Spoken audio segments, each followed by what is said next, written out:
Good evening, West Tennessee. Thank you so much to our servicemen and women. Happy Veterans Day. I'm Amber Hughes. Students at Isaac Lane Elementary honored veterans in a special ceremony. The school is honoring those who served in all branches of the military, from songs to special poems. The students gathered to say thank you.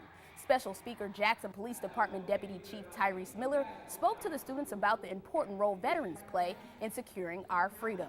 The Humboldt Exchange Club also held their annual Veterans Celebration, which included singing, children playing handbells, and guest speaker Jason Robertson, who was an orphan in Korea during the Korean War.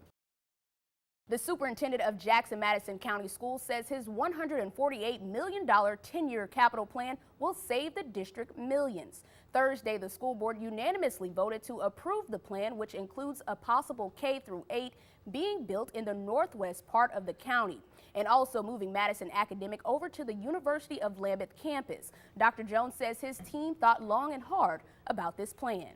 Investigators with the Madison County Sheriff's Department are searching for the owner of an abandoned crashed vehicle. It happened on Old Medina Road near Cedar Hill Drive. First responders rushed to the scene after neighbors found the car crashed into a ditch early Friday morning. Investigators say there was no one inside. Fire officials on the scene say the engine was cold, leading them to believe it happened overnight. Neighbors say it was a dangerous road and drivers should be more cautious. Sheriff's deputies are hoping to use the vehicle's tag number and information found inside to identify the owner. Now, across the state, police say a 1-year-old child was shot and killed in Memphis. In a statement, police say this happened Friday morning at an apartment complex in the city. Police who responded to the scene blocked streets across the city to get the child to the hospital, but the toddler was later pronounced dead. Police have detained a person of interest in the shooting. The Commercial Appeal reports 13 juveniles have been killed in Memphis so far this year. A Knoxville man was sentenced to 10 years in prison after he admitted to sexually exploiting a minor. 65-year-old Brian Patton was arrested after police say a Knoxville area computer store discovered images of a child porn on his computer. Patton pleaded guilty to 2 counts of sexual exploitation of a minor, and once he is released from prison, he will be required to register as a sex offender. The search for the last of 3 men who escaped from Macon County Jail overnight Wednesday has crossed state lines. The TBI and the U.S. Marshals are still searching for Jeffrey Strong. The other 2 inmates that escaped with Strong were back in custody on Thursday. Macon County Sheriff says the inmates used a metal piece from the bed to pry a speaker off the wall in a closet and broke through the brick wall to escape. The Tennessee Highway Patrol confirms they are investigating a crash near US 64 and Bud Long Road near Selmer. Not many details at this time, but witnesses say a pedestrian was involved. Stay with us online and on air for the latest developments.